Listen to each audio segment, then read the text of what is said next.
it is time for Nature Knows with Muffin, the part of the day when Muffin gives out facts of our animal habits and nature. I didn't know. What was Greyfeather thinking? Didn't she know that bluebirds like to peck on windows?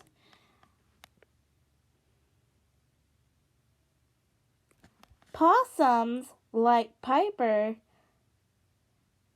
are sometimes poisonous because they eat poisonous snakes for food.